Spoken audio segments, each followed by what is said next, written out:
All right, good afternoon, everyone. It's straight up 2 o'clock, so we'll go ahead and get started on this Monday afternoon. My name is Brandy Garrett. I'm the Director of Leadership Development for the Louisiana Department of Education, and I'm so glad that you guys are here today because I am excited to introduce to you all some work that we have been working on with our partners at MESH on building some collateral to be able to use to really help elevate the school systems that you guys are working each and every day. So we are so excited to have partnered with MESH to do this work. And this came out of a recommendation from our legislatively created task force that was convened in 2021 that really brought attention to the fact that education as a profession needs to be celebrated more and really needs to be a more positive spin on this great profession of ours. So again, we have partnered with MESH right in Baton Rouge to help us with thinking about how we could elevate this profession. So I will kick it over to my friend Daniel, I believe, at MESH, who will help guide us through some social media best practices and then show you guys a toolkit that all of you will be able to use in your school system to do this work. So thanks, Daniel.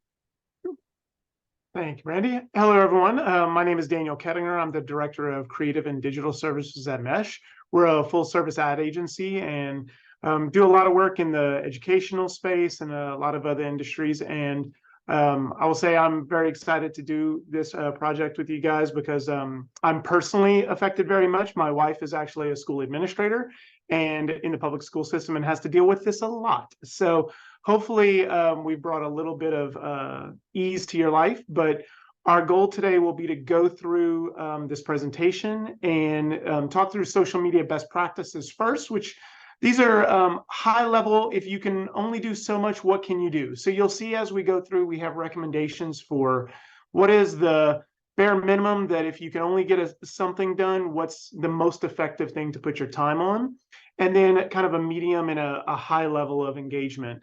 So maybe as you get going, you can find ways to jump in and do something at the lowest level, but then also as you get some more skill, you can step up and even take it to the next level. And we know people have varying level of degrees of support, but also just time in general. So hopefully we've made it approachable in that way. And then the second half of the presentation will be to go in and show you some of the templates that we've created that Brandy mentioned. We have some assets that are very specific to hiring and using them to really kind of bring in new staff members or to promote open jobs, both at the school system level or even at the school level.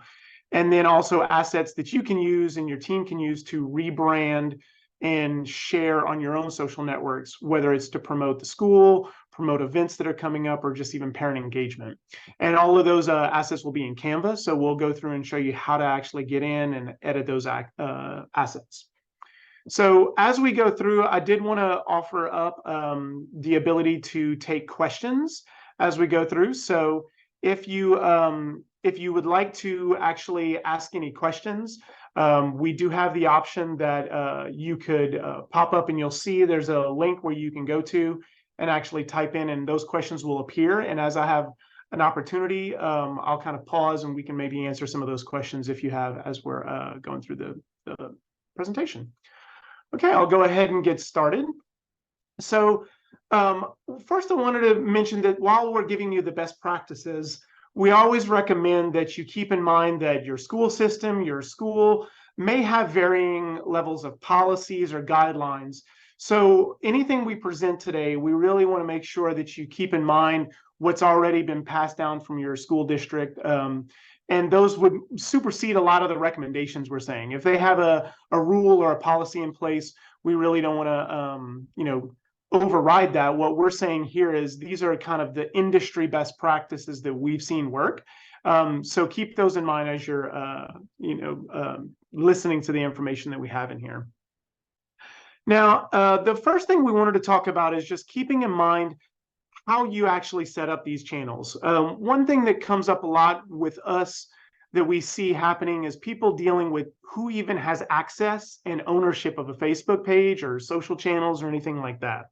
So as a best practice, we recommend that you always remember who is the authorized person to manage and post and create content on your behalf. And this could mean that you've set up specific channels and employees in your organization that have access. We also recommend that you don't use your own personal social profiles or emails when setting up those accounts, because if someone leaves, it becomes really difficult to get access to those things. Another key piece is making sure that whoever does have access uses what's called two-factor authentication. This ensures that another device is required to get access to an account. So if a password is accessed, then they have to go one step more to get access to the account. And this is just a safety precaution to make sure that someone doesn't get hacked and your account gets inappropriate access, or someone else can log into it. So there's a lot of, each network has different ways, but we recommend that you require whoever will be working on it to secure and set up two-factor authentication. The other thing that we look at is who has direct access and who maybe has secondary access. We find that there should always be one person or multiple people who are considered a primary owner for the social accounts. This, most of the time in a school level, will be your administrators. That'll be principals, assistant principals or vice principals, or even your instructional leaders. Those administrators would be the people you want to make sure are your primary or secondary owners, and that you have at least 2 to 3 of those people, so that if one person is ever out and something needs to be posted quickly, you've got multiple resource access. And then making sure those are documented securely. Anything beyond that, we'd say you should probably have a different level of access for someone who's going to be posting, or maybe another person that needs access can get access through one of these primary owner accounts. When we look at emails, like I mentioned, we recommend avoiding personal email addresses. Also, if you have a personal Facebook page or Twitter or anything else, you're less likely to accidentally post on one of your professional channels if you're using a separate social media account dedicated for this. So this is usually what we recommend in that respect. Okay, another thing that we're going to start to go through is looking at managing these accounts by platform. So this can get really technical, and this is where we find a lot of people probably have the most questions. So as we go through, feel free to leave a question if you have it, and we can talk through it. But a lot of the details that we're providing you guys here in this presentation will also be accessible later. They'll be posted on the LDOE website, and a link will be sent out with that. And this presentation is being recorded as well. So if you want to go back and look through any of these specs or details that we give for each platform, you'll have access to it. The other thing to note is at the very end of this presentation, in this first half, there's a couple links that will give you all of those details on sizes and dimensions and things for the different platforms. So if you need access to those later, I'd really recommend at the very end, you'll want to bookmark the link that we pull up and get you access there. Okay, so I'm going to jump in and go through each individual network. And we start out with the big one, Facebook. It's most often the network that we find the most people spend time on in the school system. You have the majority of users that you're going to be trying to reach out to will be on Facebook. Now, as we continue to see in your high school and other schools, that Instagram is very popular in that respect. So we do go into Instagram next, but Facebook's going to be where you'll hit a lot of your wide audience in age and demographics. So first, we look at the post types that are available to you in Facebook. You really have your kind of 3 main posts: a feed post, which will come up directly on your page, but also for anybody who follows you will see it in their feed. And then we have story posts, which are usually photographics or videos shared to stories. Now, this area kind of moves around, and I can't tell you exactly where it is right now because they're actually testing and have changed recently where stories pop up for users. But most of the time, this will come up in mobile the majority of time for story posts. And then Reels are short form video formats. Now, Reels are predominantly used in Instagram and shared to Facebook, but they do live just on Facebook as well. So if you don't have an Instagram, you still can do Reels. Now, the image sizes here, we give recommendations on this. There are different sizes, but usually maintaining a square aspect or a slightly landscape version is the best for feed posts. Square is usually really good, especially if you're trying to share to both Instagram and Facebook at the same time. And when we look at video formats, this can get really detailed. And I usually recommend that most of the time, what you create on a phone or on some sort of digital device is going to be best to go directly into these platforms. But we do have some additional information here that you can keep in mind on sizes and also frames of recommending how you shoot. Most of the time, we recommend people shoot in a portrait format instead of landscape because it gets a little bit more size when you're actually looking at it in the feed or in a story or reel. Then we have caption recommendations, and then posting frequency is what we get asked the most. So what we would recommend at a low level is posting no less than once per week. And sometimes that post may be something as simple as just welcoming people to another week, giving them an update about your newsletter or what's coming for the week. But as you kind of continue to step up, we'd recommend 2 to 3 times per week. And then as you get into the higher end of engagement, it's really across all the different formats, posting once per day. Now, that can be a lot, and we understand. What we would say is keep in mind that you can schedule these things out, having a good planning cadence to say, okay, what are we going to post? What big events are coming up? If you've done a lot of this stuff for your newsletter, maybe a good time to schedule out in advance all the things that you need to post at one time. Hopefully, these graphics that we hand off to you guys will make that easier to do in the future. Now, I recognize that it is really difficult to post once a day at different schools. And if you're trying to get everything else done and you're also trying to post on social, just getting that once per week is a good metric to strive for. Now, when we look at posting on stories, we recommend that really multiple times per day is acceptable on stories. That's usually going to be better if you have an event that's going on. Something, say you have a field day happening and you want to post multiple things that happen during that day. That's perfectly fine in those respects. What we find is putting too much content out on stories, it doesn't register as much because people can quickly go through them. But as long as you're telling a story and it's all connected, it's usually going to have a lot more effectiveness. And then as far as scheduling, weekdays are preferred for Facebook, but you'll see your windows in that 6 to 9 a.m., 12 to 2 p.m., and then 5 to 7. This is going to vary from your audiences individually, but we find early morning is going to be better for the majority of people on Facebook, and it'll kind of have time throughout the day for people to catch it if they're engaged. So going into Instagram, when we talk about this, a lot of the things are similar between Facebook and Instagram because they're both owned by Meta. But you have feed posts, story posts, and reels as well.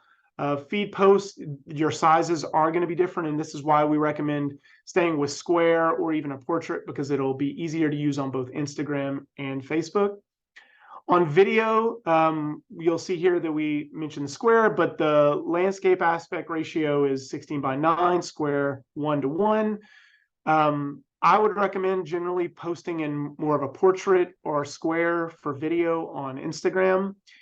And that'll also work for you to do story post and then reels. So you can kind of do them all at one format together.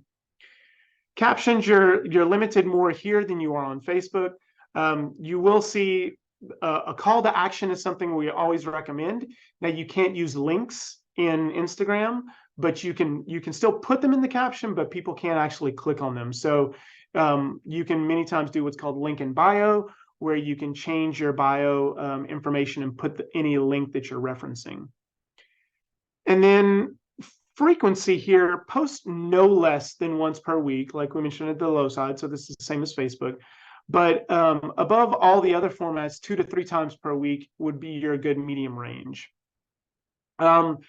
I didn't mention this on the last one, but a tip that we recommend both for Instagram and Facebook is to use Meta's post scheduler. So that's actually Facebook business manager tool to schedule these. We find that it's really easy to use and helps to kind of maintain that schedule by going out and scheduling. Instead of just posting them one off, you have more chance to check your post, make sure it's set up correctly. And then your scheduling times are the same here that we see. Maybe this again can vary. Sometimes you'll see more engagement on Instagram throughout the day. If you're trying to reach like a high school audience, you may see them checking it throughout the day as well. Twitter, or aptly named X now, we recommend you really only have one type here, but you have tweets. It can be a photo, graphic, or video, but it's posted directly to the page.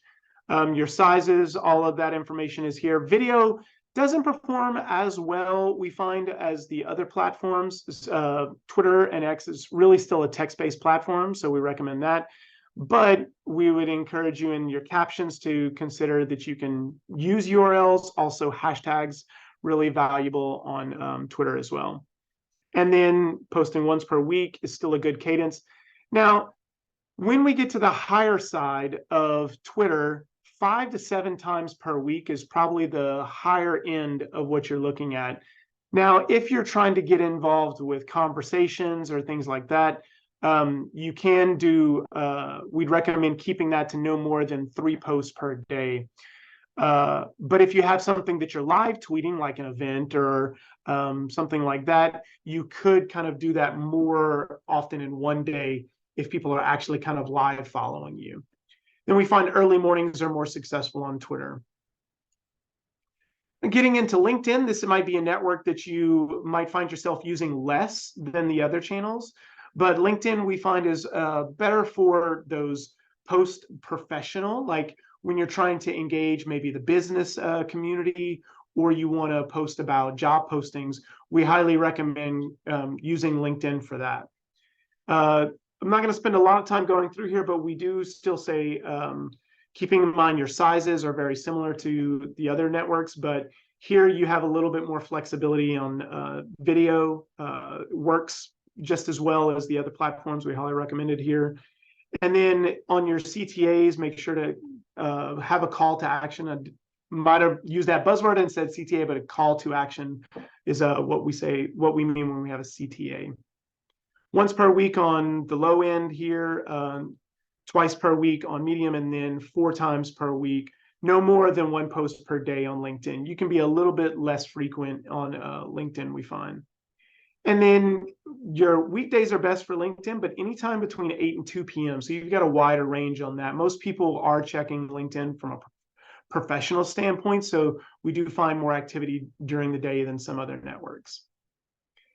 So that's kind of the brass tacks of each platform and how we recommend using them.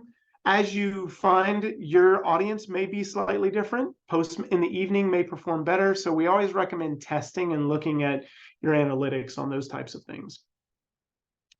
Next, we're going to go through content categories. So we find that as you start to plan this content, it helps to kind of create buckets for all the things that you want to talk about.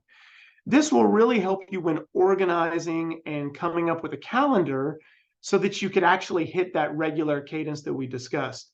Thinking about things in discrete buckets makes it easier to say, every day I'm going to post this type of content. So when you're planning a calendar, you can easily say, well, I need a X, Y, and Z post once a week, and I can get ahead and plan all of those things. So we have some categories that we recommend for schools that can help to make this easier.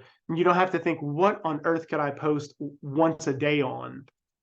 So as we look at those categories, you'll see here general posts and announcements, school-specific updates, parent resources, hiring posts, closures and holidays, national days, and story posts.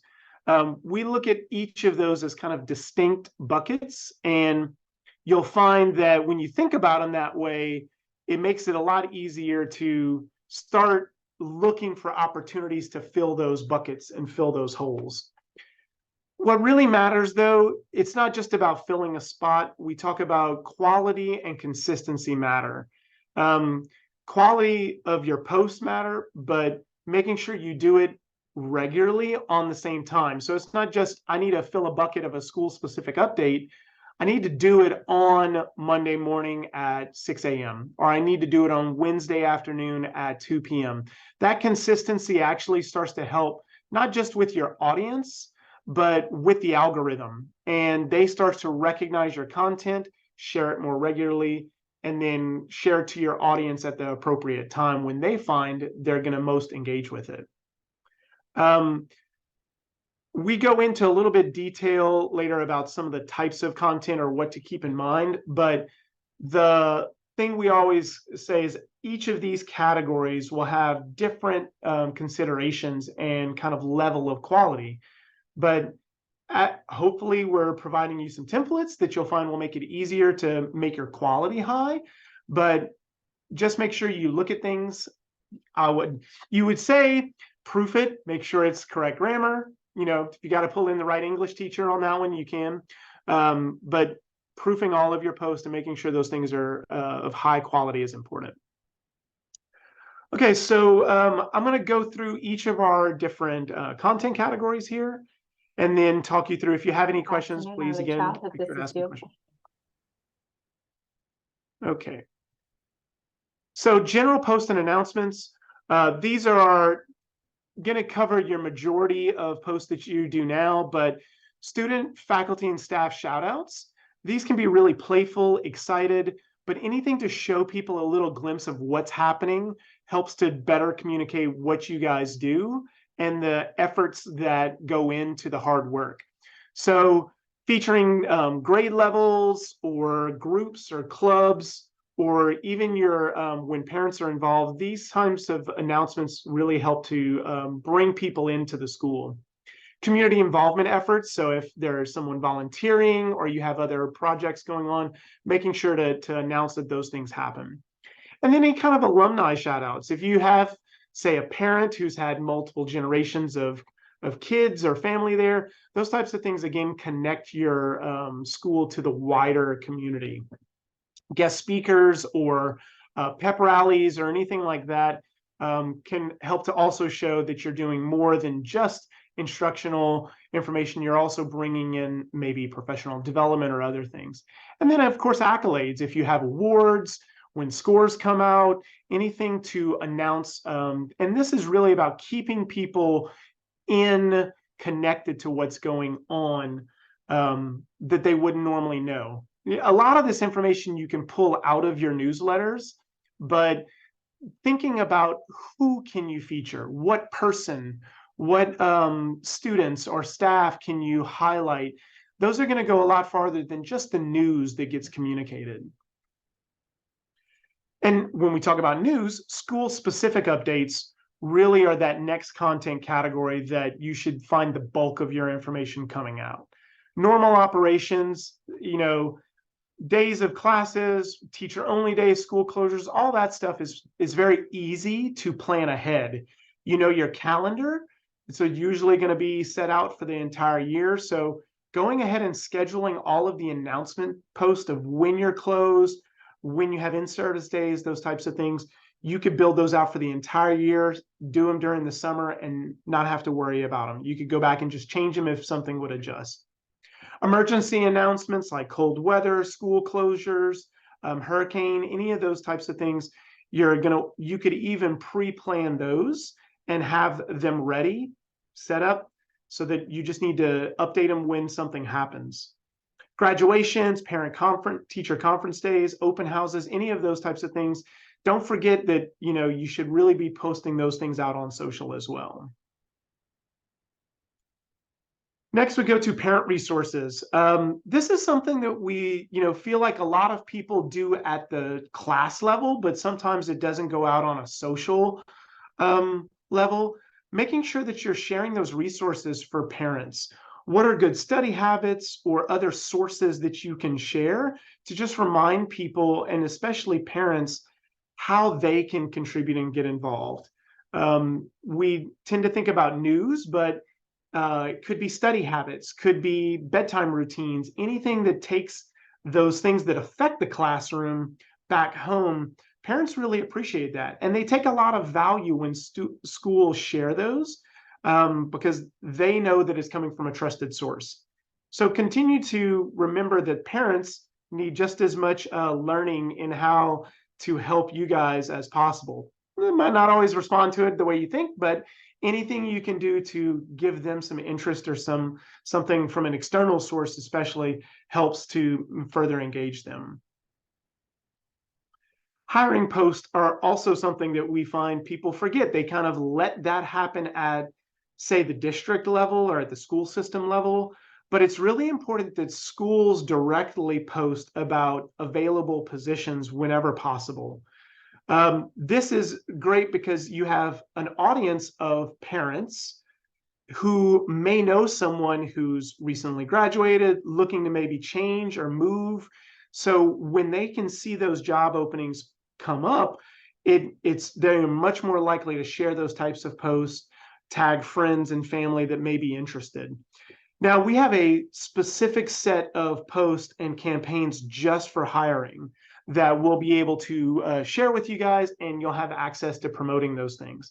And it's not just about posting, teacher positions. We'd always recommend looking at your staff, your support staff, your aides, your cafeteria workers and janitorial staff. There's a lot of opportunity to post those types of positions as well. And encouraging your staff to share them as well. So sending out messages once you do post something and saying, hey, here's a link on Facebook, Instagram, LinkedIn. Tell everyone, please go and share that post so that you get a lot wider visibility than just what the school channel posts directly. And on these, it's an opportunity to use the type of messaging that we get to a little bit later in the campaigns, where you can really promote the position, not as we're just trying to fill it, but that what you're doing is actually contributing to the wider support and education and really kind of bringing it into a positive level. Not we're just filling 4 positions, but it's an opportunity for someone to come in and have a change and help someone. So we'll give you some messaging and some visuals that can help sell those hiring posts so that they're not just, we're looking for a 3rd grade teacher and we need as many applicants as we can get. So the last, one of the other ones that we mentioned at the beginning that's just kind of you could get ahead of and know is sometimes closures and holidays. All of these standard days are spelled out, but as a parent, I will tell you, there are even days that I forget. I'm like, uh-oh, I didn't realize that they were closed on this day or that this day is off. So putting those things out at least 2 to 3 days before a scheduled closure is really important. If it's going to happen on a Monday, try and get that earlier in the week and not just posting on the weekend. And any kind of additional information you can add beyond just saying we're closed, but when you can bring it in and say, happy holiday or say something about it, it can bring a little bit more cheer and engagement, and people tend to share those types of things. We also find it's great to pair those with maybe photos that you have from last year from one of those events. So if you're posting about Thanksgiving, finding pictures of students doing Thanksgiving projects or programs from last year and posting them this year, even though they may not have happened yet, you have some of that content from last year that you can bring back, and just seeing faces of students can always help bring a little cheer to those posts too. A place that we find a lot of people kind of forget there are a ton of holidays out there, just national days. Some of them have just been made up over the years, but we find that those national days can be great times to find content that connects to your educational categories. So we've listed out here a bunch of them that by each month that you can keep in mind. But this deck, when we send it out, will have links to other sites that have a listing of a lot of those national days. Some of these are opportunities to talk about subjects or topics that are going on in school, whether it's classes, like April has a math awareness month. So it's not just a day, it's a whole month. So thinking about the type of content, getting your teachers involved and saying, hey, it's math awareness month. I need one cool math tip or trick for every week during that month, and you being able to create posts that you could schedule out ahead of time. As we're going into December, I mean, we're already in December, you see that it was Read a Book Month, but there's a special education day, volunteer day, first day of winter. January, we have National Mentoring Month, School Board Recognition Month, those different types of things. Then you have like World Typing Day, which doesn't sound like that big of a deal, but it's an opportunity to talk about something. So finding those different days and finding resources that you can latch on to give you a reason to talk, but also maybe other engagement that people would share, because they might be like, I didn't know today was National Science Fiction Day. This is my favorite book, comment on what yours is. A video of students saying what their favorite science fiction novel is. These types of things can start to generate content that you don't have to think of. You can kind of crowdsource it from your teachers and students to find ways to get ahead of those and schedule out some really engaging type of content. We find this is a wealth of brainstorming ideas that if you just sit and go through and start plugging away, you'll find really something creative for a lot of these.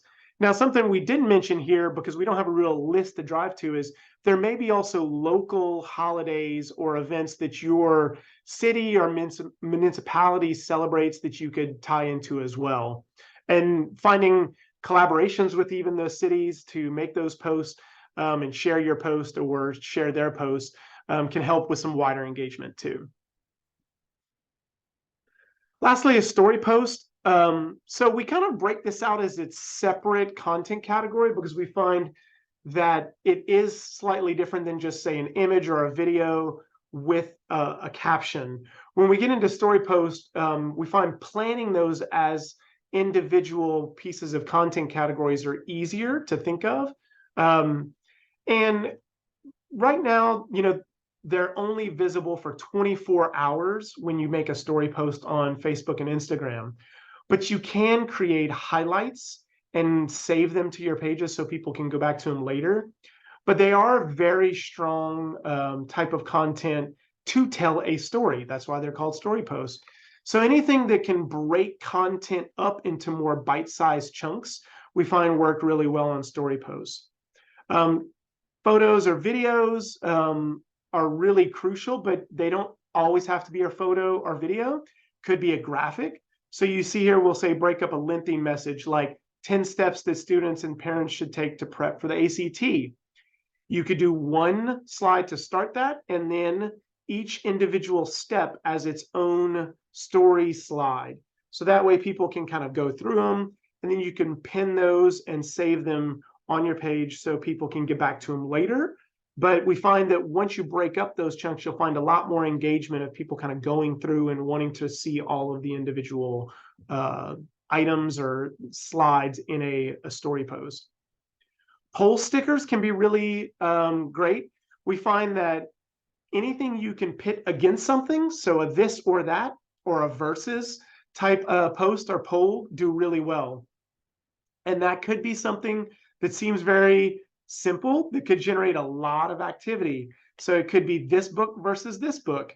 It could be pitting a menu item from the cafeteria versus another one and seeing what people think. Getting people involved in this can be really interesting, but you will see a ton of engagement from people on polls. Question stickers can be really nice to just get engagement. We find like what your favorite is can be great things that come out of question stickers, and quiz stickers for did you knows This is a real great piece for education insight. And then add your photo stickers, allow people to kind of share. So from an event, we find these can be really great, where people can add a photo to it and you can collect content out of it. Story posts, I feel like, are some of the harder things for people to plan. But when you think about them as that bite-sized content, it becomes a lot easier to build up what one story post could be. This could be, say, a breakdown of all the clubs that you have at the school, and you go through and show a little clip of each club. It could be different programs that are coming up. But anytime you break them into those chunks, you'll find a lot of people will go through and watch them, check those things out. And if you can, say you're doing these ACT prep things, you could sit down and record someone giving each one of those little snippets and break them into 9 little 15-second statements, and then you'll find yourself with a really solid story post that people would like and engage with for a long time. So as we talk about photo and video, we have some overall guidelines to keep in mind. And this is something we get a lot of questions on, because, look, you went to school for to educate or to be an administrator, and you don't necessarily think about yourself as a content creator or a video producer. But now more and more, we find that photo and video has become one of the most engaging types of content that you can put out there. Video especially has picked up in engagement, and the platforms love to share video content at a higher rate than we see with just photos. So we have some kind of best practices that we recommend keeping in mind here.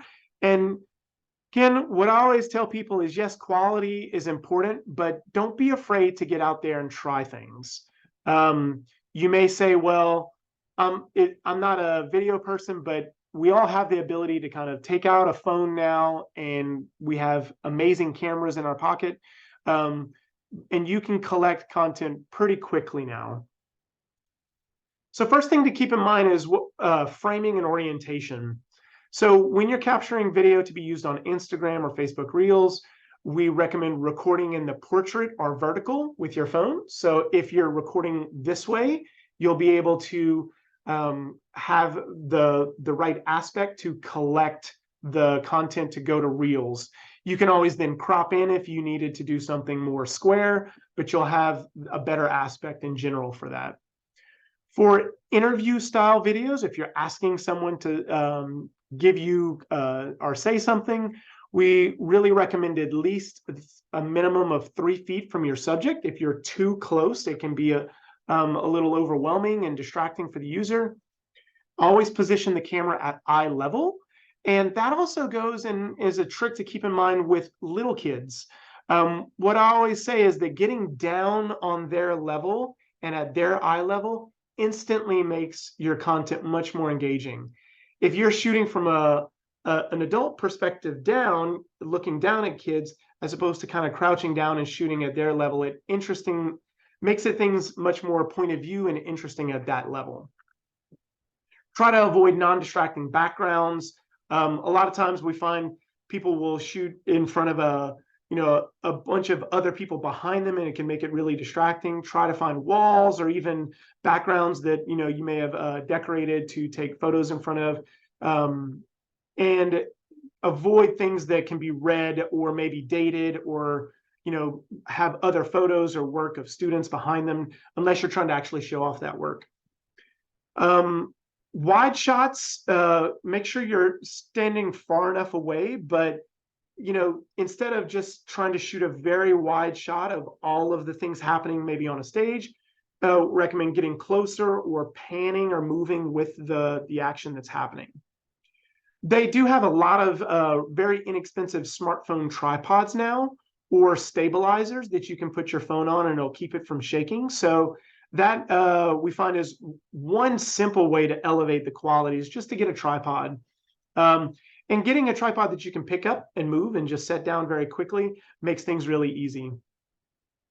And then in your phones, they now have settings to enable a grid so that you can actually kind of see and know if it's the shot is straight or where people are positioned, but we recommend using the grid and keeping the subject in one of those grid areas. Usually we call it in one of the thirds of a grid, the top third or center or the bottom, to kind of keep things interesting. Also check out for background, trash, debris. You'd be surprised how many times that people don't scan a photo and you're like, oh no, that's in the background, let's remove that.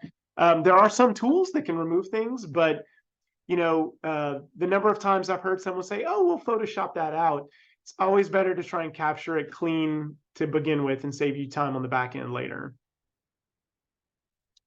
Next thing we talk about is lighting. This one gets missed a lot just because, you're sometimes shooting in environments that you don't have a lot of control over.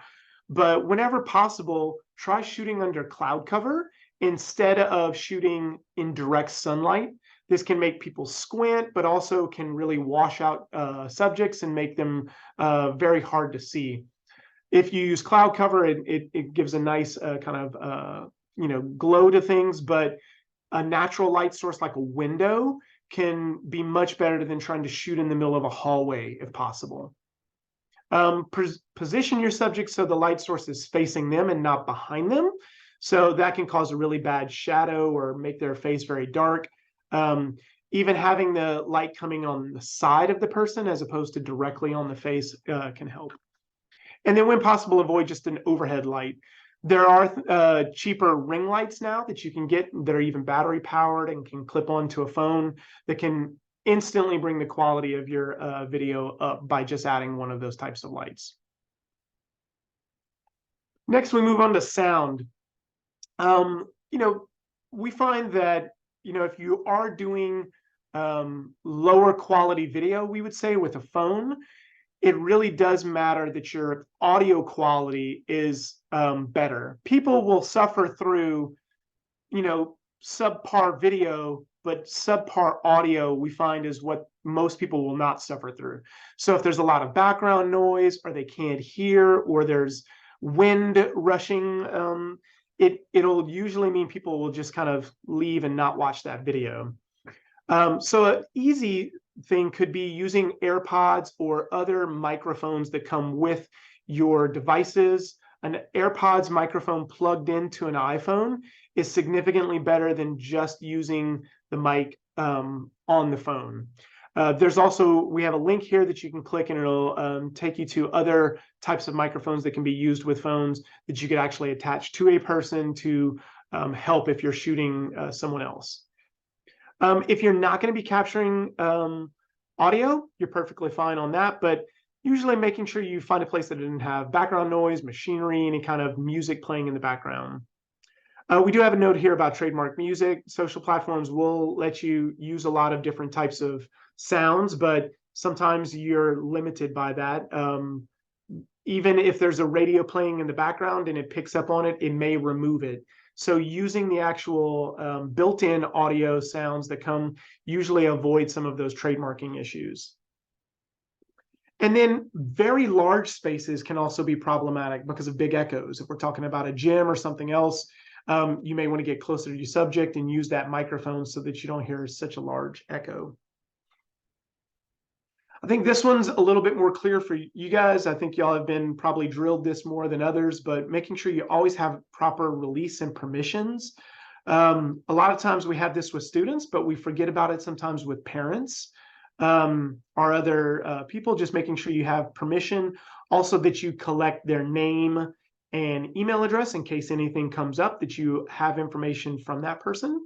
So, but making sure you have their permission to post it or to post something that they sent you as well. Okay, how to create and schedule posts. So I mentioned before, scheduling is one of the big time savers. So we've given you some steps here where you can go through. In Facebook and Instagram, they have one of the better tools for scheduling. So go through using the business suite. So if you go to business.facebook.com, you'll get logged into the actual Meta Business Suite. And then it does allow you much better control for scheduling. We always say, even if something's going out very quickly, you want to take out your phone and make a post, it's always a safety net to schedule something. Even if it's 5 minutes later or 10 minutes later, you'll always avoid the opportunity of something going out that you didn't get a chance to kind of look at or think about. So we recommend scheduling just about everything, unless it's something that's more of an emergency that needs to go out and is extremely timely. This is the information on how to schedule a Facebook or Instagram story. You can go through here and you'll see some of the different ways that you can do that. Again, the details are really important. You can go step by step, but stories are only visible for 24 hours. So even scheduling them, just remember that they will disappear after that. And if you need to highlight them to keep them live. We have information on Reels. So Reels can be scheduled on desktop and mobile in 2 different ways. So we have instructions on how to do that. Meta Business Suite does make it easy to do, but we find a lot of people do it on mobile because you may already have your photos or your assets on your mobile phone. So we have the ways to do both of those. Now, scheduling posts on Twitter, it's not as easy per se as Facebook and Meta, but you can go through here and you'll see the steps when you are composing your tweet. There's a little calendar icon. You can click on that and pre-schedule your post as well. Then lastly, there is the opportunity using other tools, third-party tools like Hootsuite, or we recommend for educators to use Canva. We talk about Canva a lot, and we go through that further later because you guys can get access to a free premium account with Canva as an educator, that it also has a tool for scheduling and content planning. So when you go into Canva, there's an area under apps where you can select content planner. And then these are the steps you can go through to schedule out all of those posts.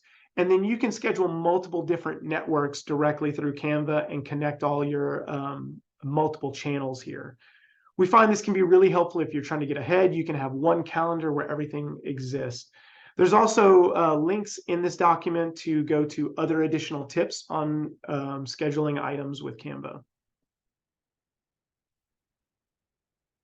Now, community management is a big one that a lot of people use as the reason that they don't even get onto social. Some schools may have a Facebook page, but they're like, look, I really don't want to post because I'm scared someone's going to make a comment or say something negative. So we look at thinking about not fear, but looking at how can we engage people.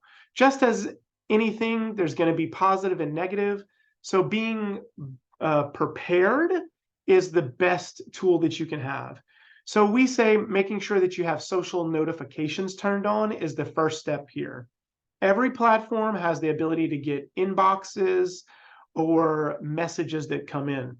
We recommend checking those at least twice a day, or if you have notifications set up to come into your mobile and your email, you're more likely to see those alerts that come in.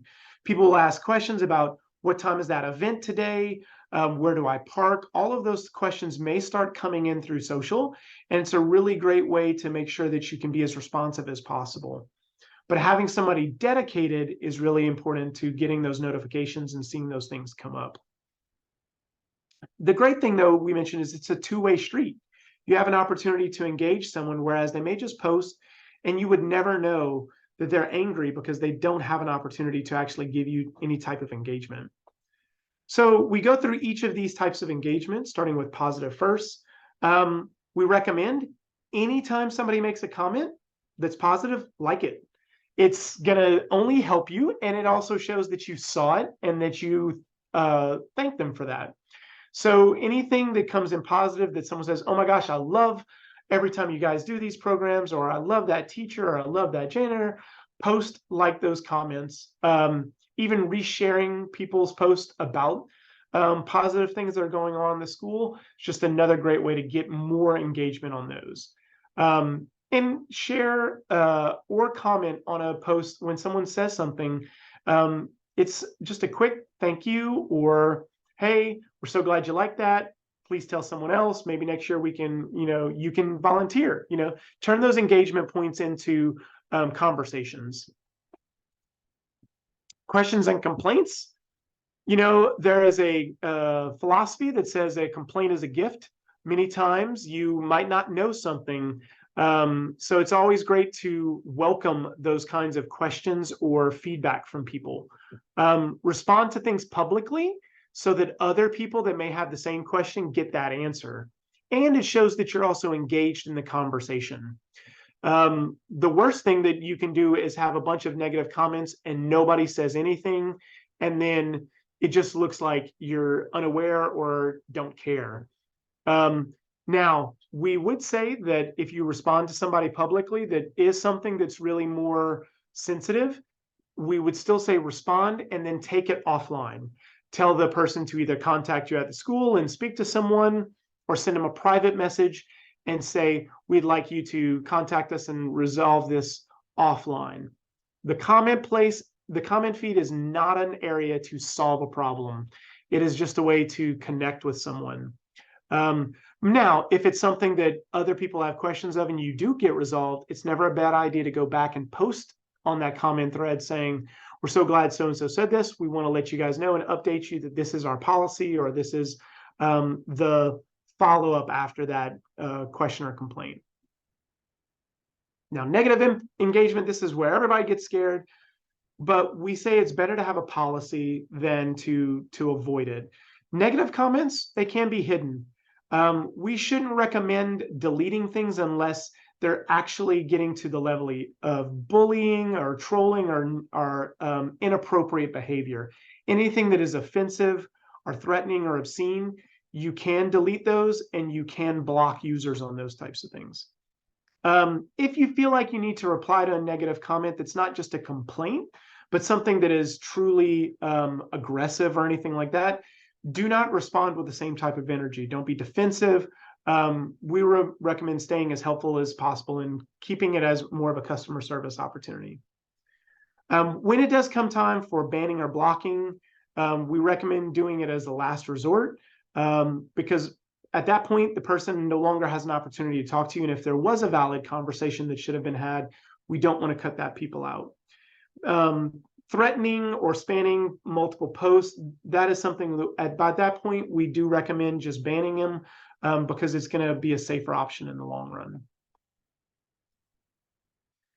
And lastly, we talk about areas of measurement and tracking. You know, as a school, many of the things you guys do are measured on performance, but you can ask yourself, how much time should I invest in this? If you don't know what you're measuring or what you should be tracking to know if you're effective, you don't know how much time to invest in it.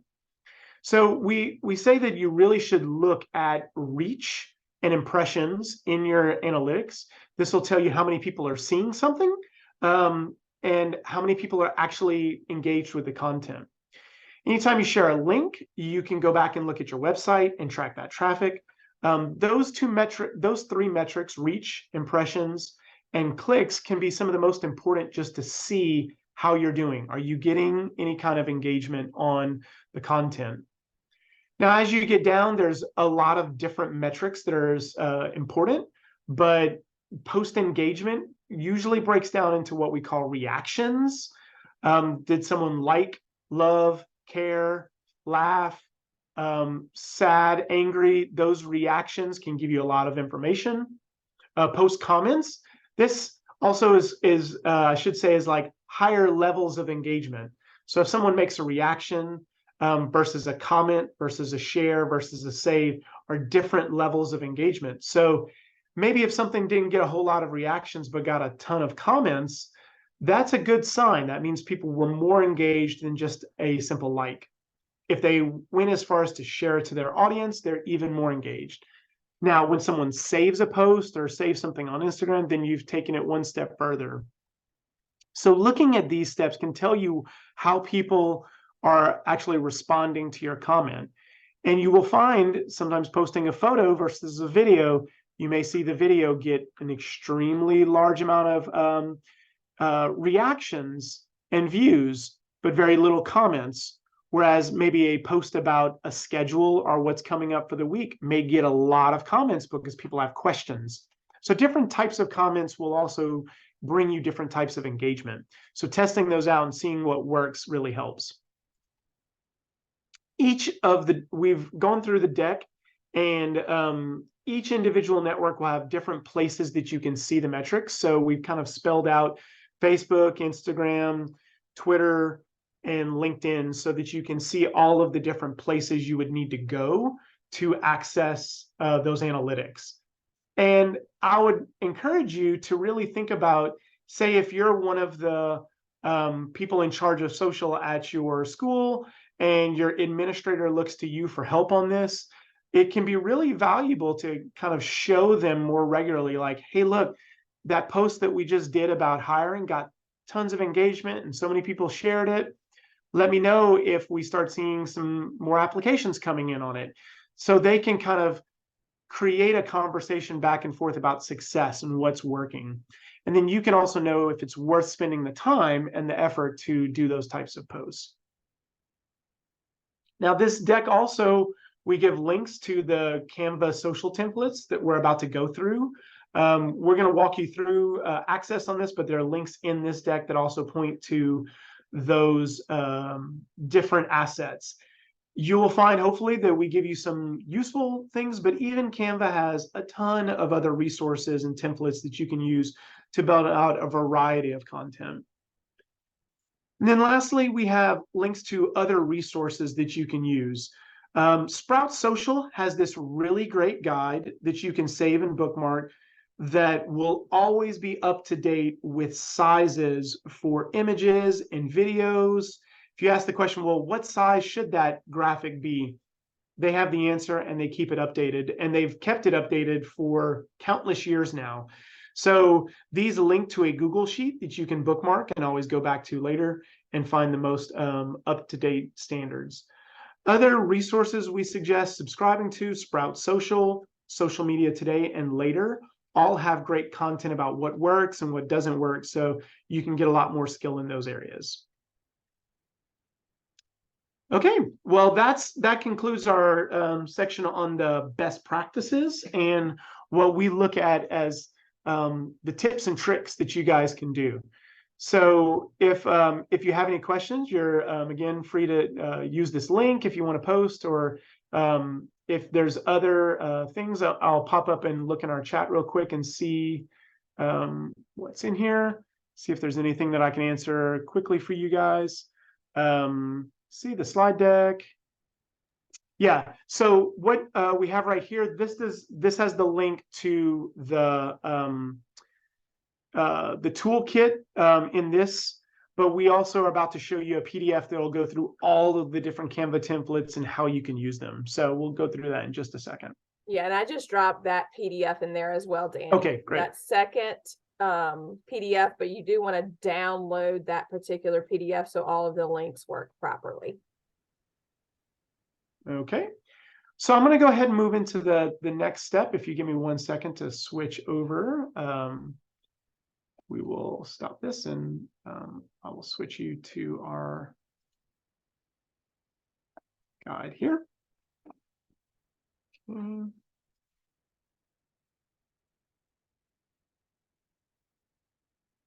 1 second.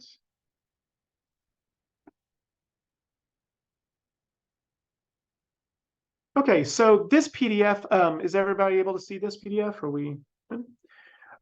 This PDF walks through all of the assets that Brandy kind of mentioned at the beginning. A lot of the requests for these came out of that listening session and from feedback from educators about needing good looking tools to help promote the work that you guys do, both to elevate the profession, but also to just engage parents and students. So what we've gone through is to create this guide in Canva that you'll be able to use. Now, the PDF will walk through also setting up a Canva account.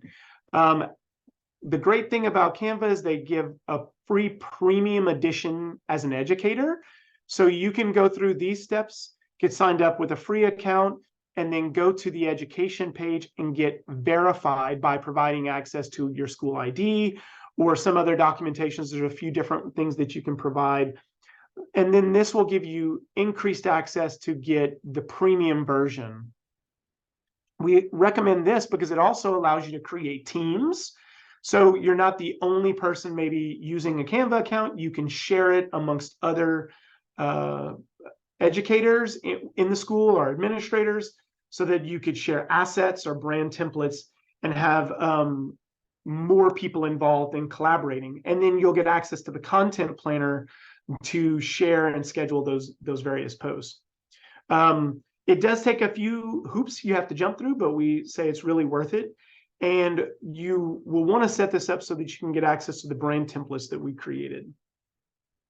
So first off, I'd like to walk you through a hiring campaign that we've built that you'll have access to now.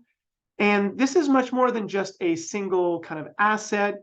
We've really built out a campaign that tries to really lean in to the struggles that everybody in the field of education has experienced over the last few years.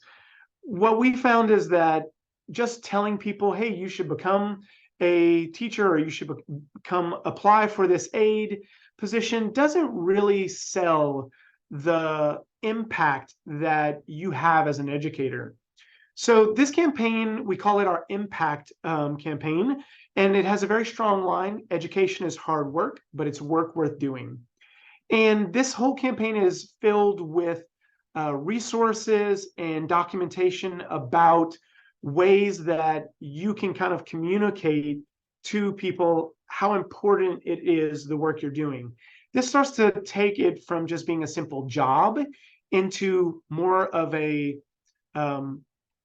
really a goal that people are trying to do. And we know this from looking at different research, that no one really gets involved in education because they want summers off.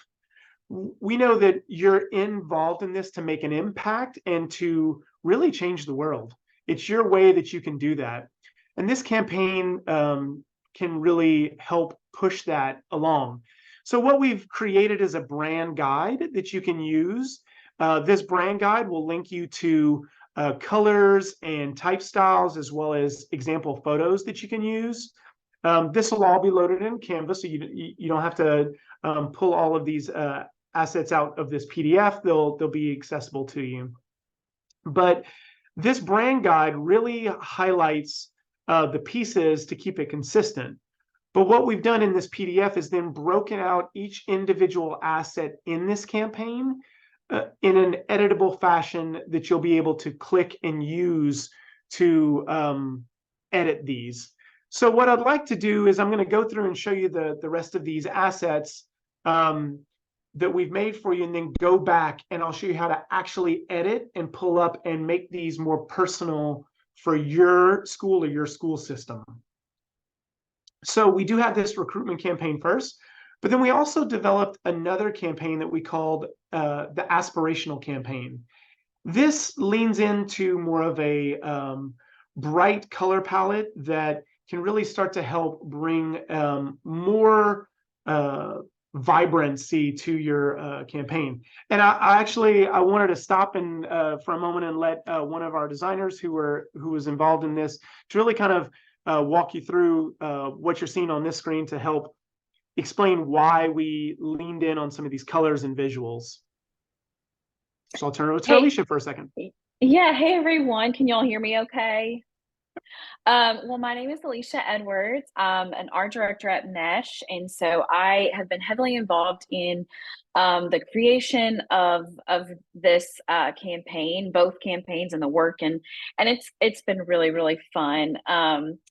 And so I am most excited. I mean, both of them are great, but I will say the aspirational one is my favorite. But one of the things we really did with these visuals is we established a color palette that felt a little unique, and so there's some symbology in the colors that we used, with the purple and lavender having more of a softer tone, and the oranges being more like a vibrant, energetic tone, and then incorporating visuals of kids and this idea of shaping the lives of kids.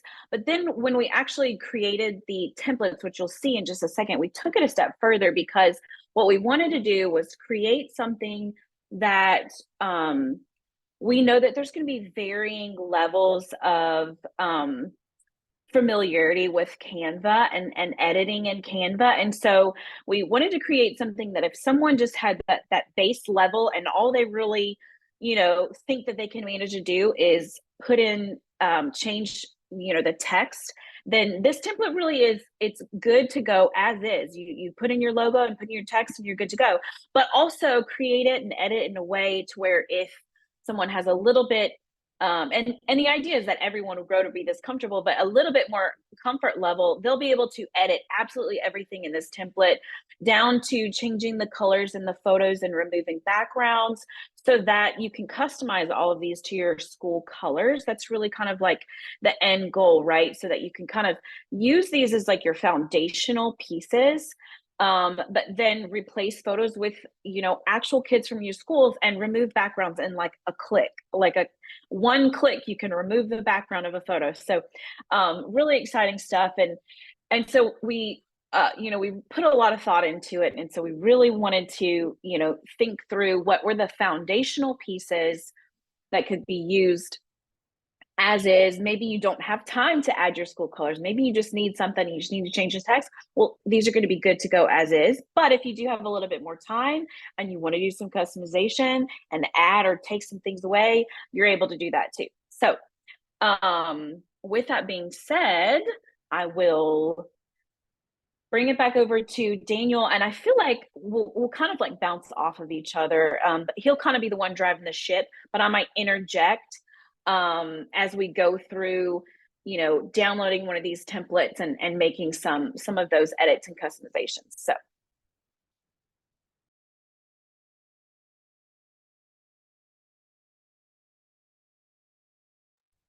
So what we'd like to do is walk you through editing these assets, but we did want to let you know that there in this guide is information on other resources for Canva. So you're able to sign up for a webinar, the education courses that they have, and they have a ton of tutorials. So you'll have access to a lot of resources with Canva, but hopefully we've made these templates easy to use. So once you click in and get access to these templates, you'll find that they will exist in your Canva login, and yours may look different. I have the dark mode on, so mine's black right now, but you'll see once you go to the team, you'll be under all projects. And if you click on folders, we have them sorted out into the different campaigns that we just mentioned. You'll see the impactful recruitment brochure, the social templates, all of those in these various folders. And we did this because they're kind of suites of pieces of content, but if you click into one of these folders, you'll see a bunch of different options.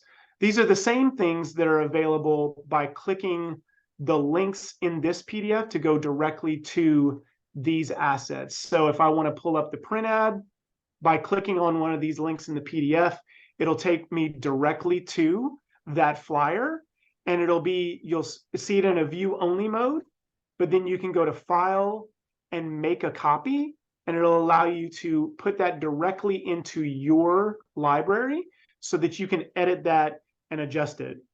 So you see, once I click into this, I'm able to pull up this flyer example, and by moving my mouse around, I'm able to click into any block of text and edit this directly in Canva. And it becomes very easy from that point on to kind of adjust and change. So all of these assets, as you're going through, find the one that you're interested for, whether it's a Facebook post, Instagram, any of those, and you can kind of quick link from these directly into that asset. But once you pull it up, just remember you can go File, make a copy to go in and edit those. So I thought I'd use this as an example of editing an asset so that you can kind of see how this is done. So for instance, Alicia said that a lot of care and thought have been put into the color palettes on this. So if you want to jump in and just use these colors directly, you can. We've made something that kind of has a base level that feels fresh, but not stale, educational type color palette. But all of these elements can be edited and changed to your individual colors. So for instance, if I wanted to go and redo this for a school, I could start out by pulling in some of these assets. You can go over here to the brand area, and a lot of the different assets that we've included in the style can be pulled over from the brand. So if it's a clock, you can click and drag that asset directly over from the brand guides, then resize or adjust those as needed. But what we find most people will probably do is look to add assets directly from your school. So if I wanted to replace this photo right here, I can come in and find, say, an asset. I'm going to go to my local computer and pull something over. So let's see. So for instance, if I wanted to add a picture of a child here, I can come, and as I start to drag it onto this window, it's going to throw that photo right onto the canvas for me. Now, granted, we don't want to use this photo. We've got this photo here of this nice guy kind of clipped out. Well, Canva has a really great, easy editing ability that I can take any photo, go to edit photo, and they have this magic studio with some amazing AI kind of tools that you can hit background remover, and it'll come in and remove the background for you very quickly. This is even easier than when we have to do this in Photoshop. So for instance, this photo of this little girl is precious, but I may want to kind of come in here and crop in a little bit tighter on her to kind of bring her and replace her into this spot. Now, we've got layers here, so you can go to position and layers to kind of see where this now photo of this young girl is. We can then kind of drag her back to behind this area.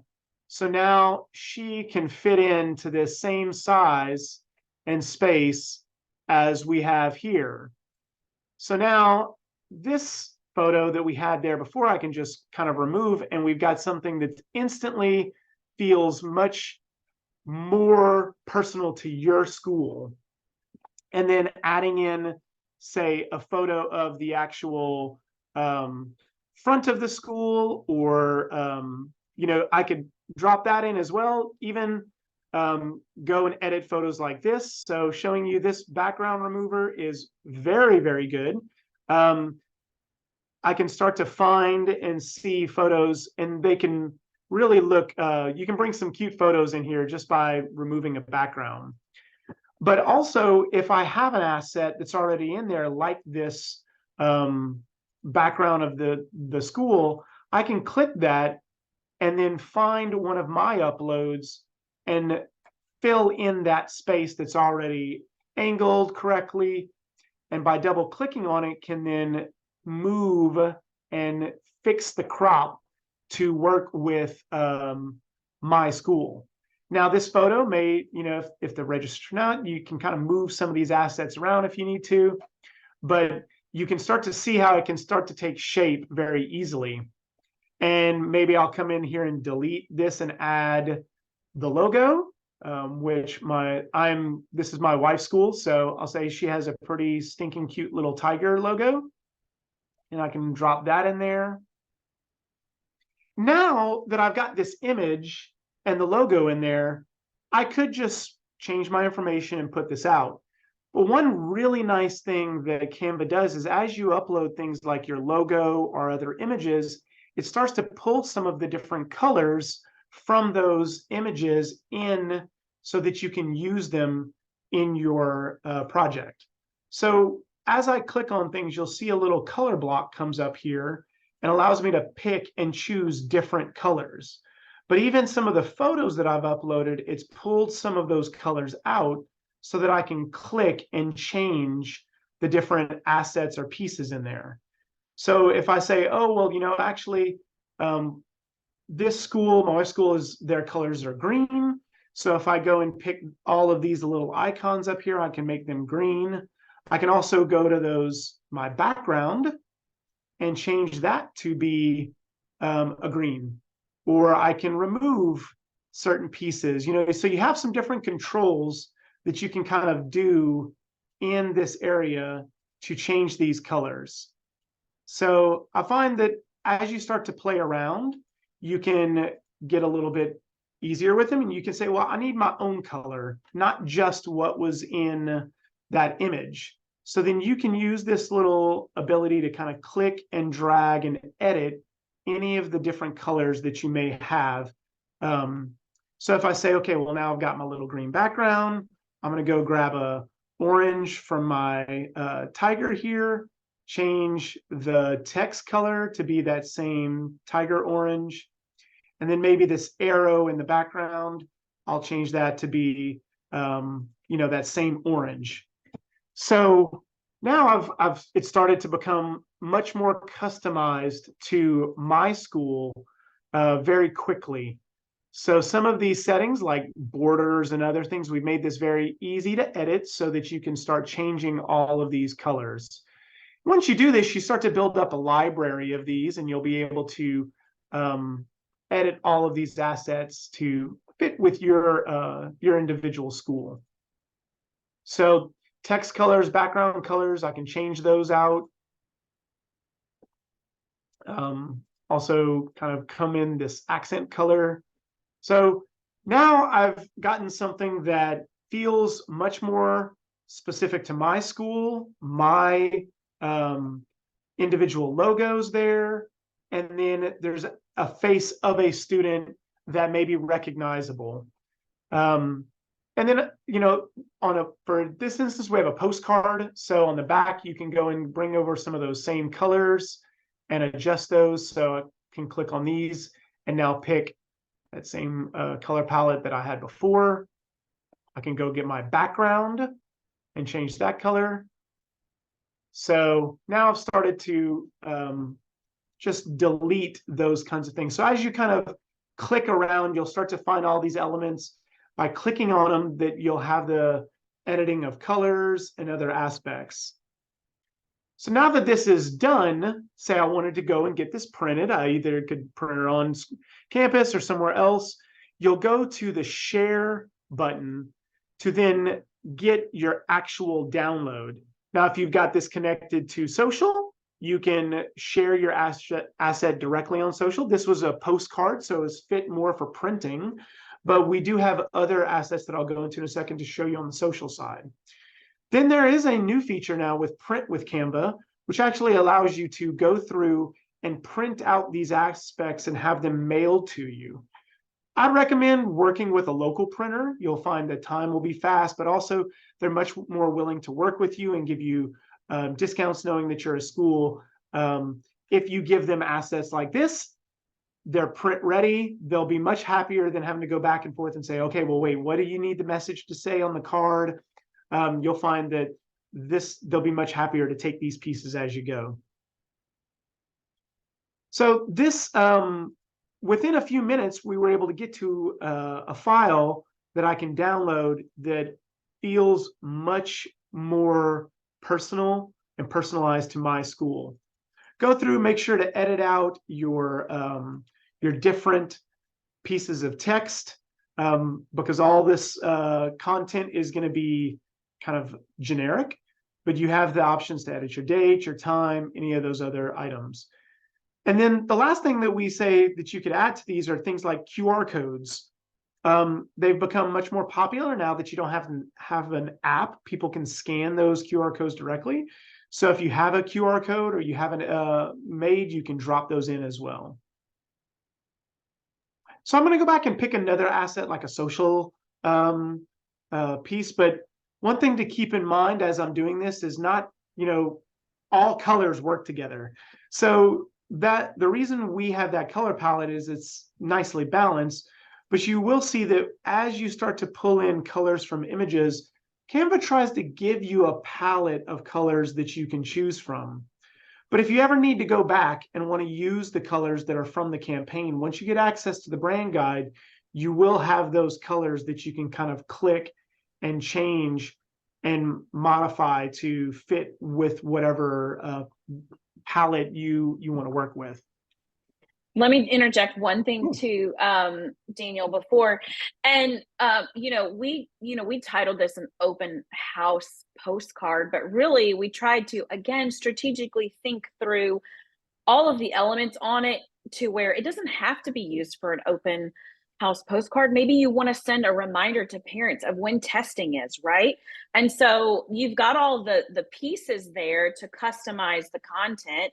Maybe it's like, hey, parents, remember, state testing and then the dates, right? And then you have, so keep that in mind also as you kind of get in and start working with these templates is we really put a focus on putting the foundational pieces of content, but then really allow you guys to make it whatever you need to make it.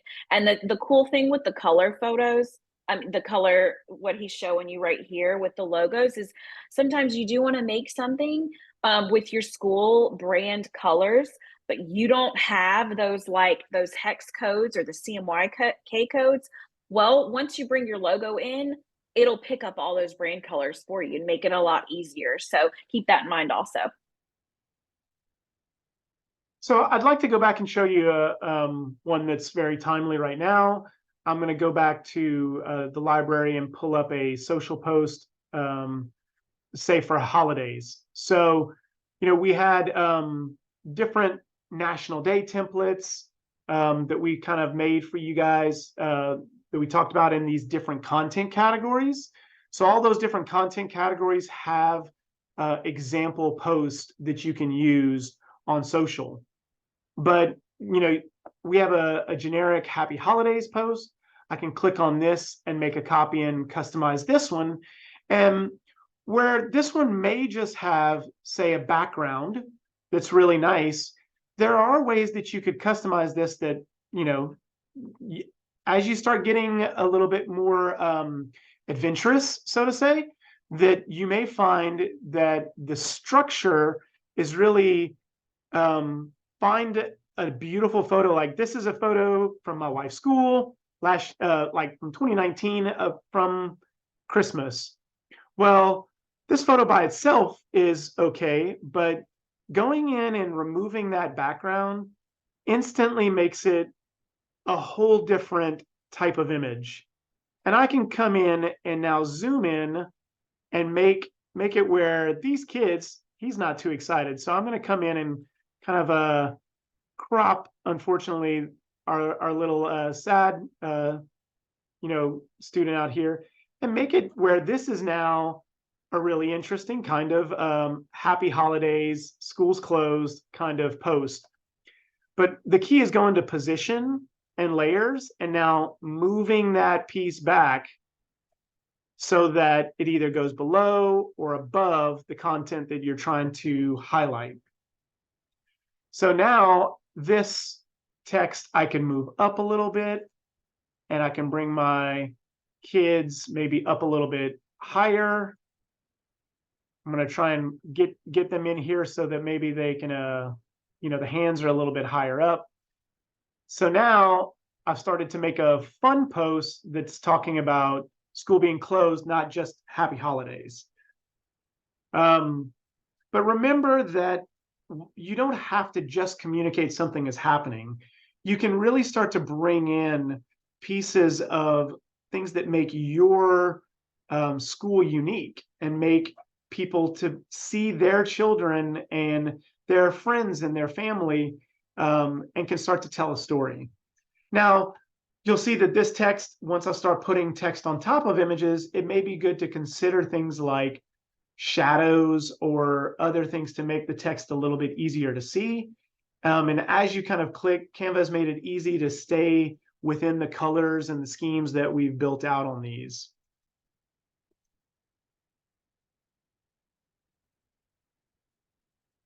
So in a couple minutes, I have a post. I could save this one. I could bring it out. I could, let me bring these, his little fingers back.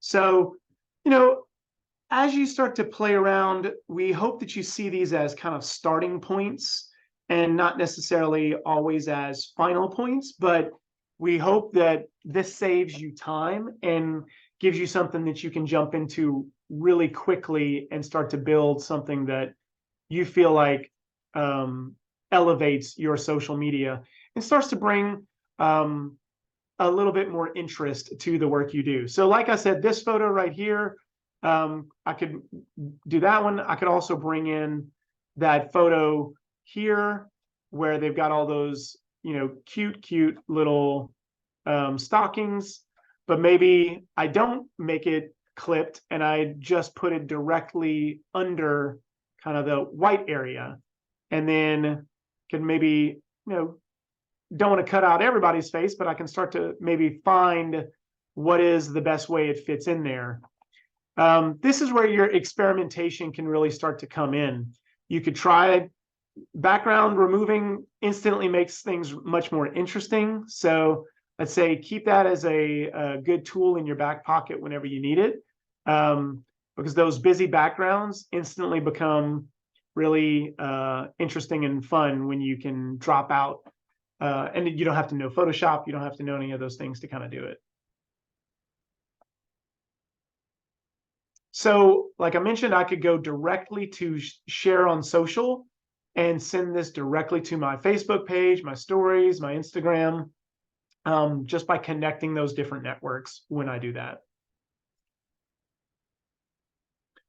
So we hope that this gets you further along, but we've built out quite a few different templates. So I just want to kind of pull up and show you some of those. Ooh, let me go back. Sorry.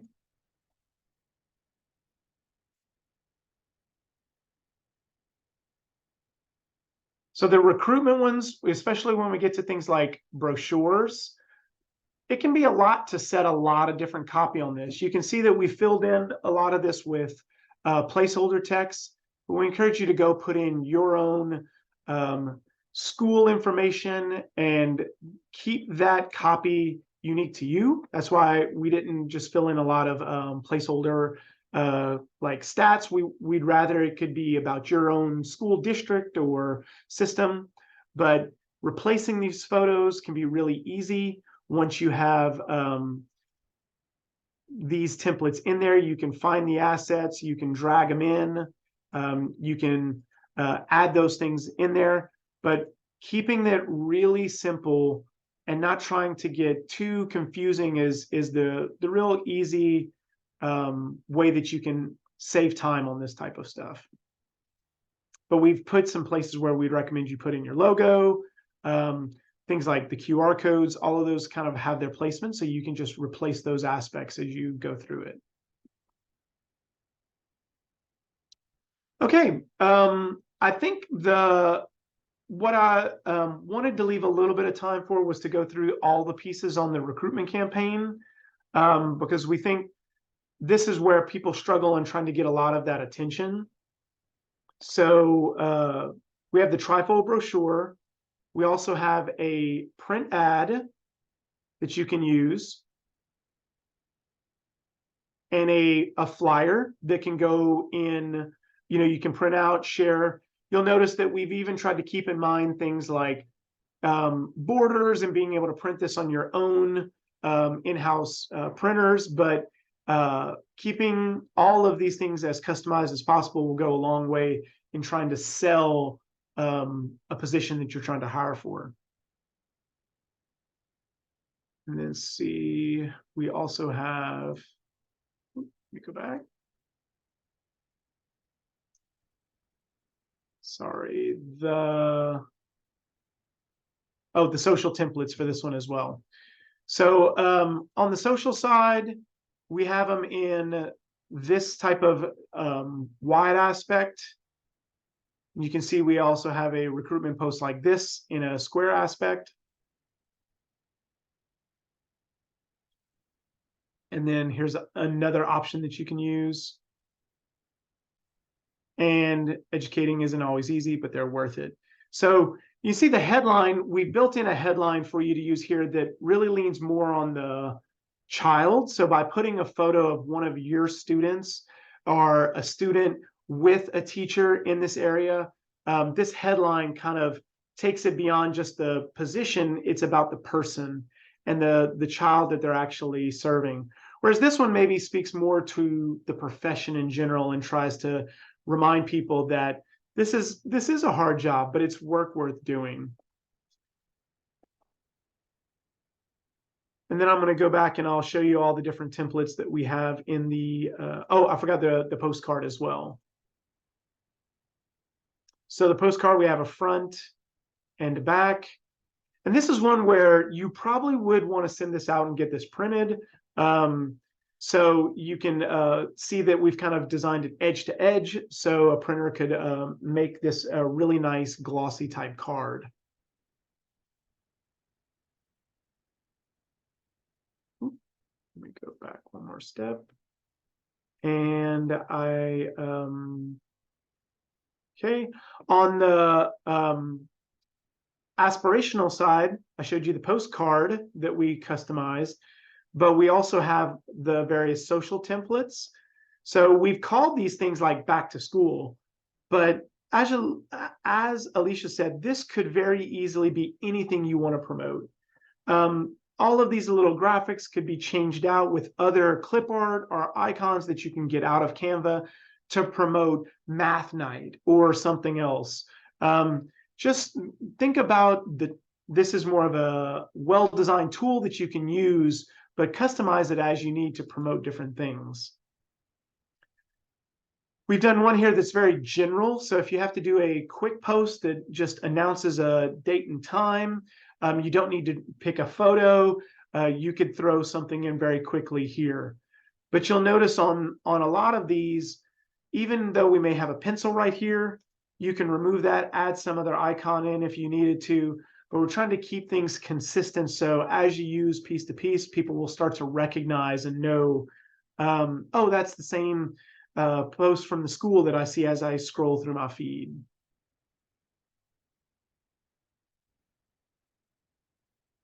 And then we also have some story post examples. So this is types of question posts, and then like an accompanying Facebook story posts. And then we have like a parent resource type post where we want to give good ideas. Any of these things, we're starting to kind of create a system where anytime you want to post an idea or a tip or a trick, you've got this light bulb, you've got a headline, and you can throw a photo in to just kind of let someone know that, hey, we have access to, you have a resource center where people can get things laminated or copied. You can throw in a photo of that and then use this asset.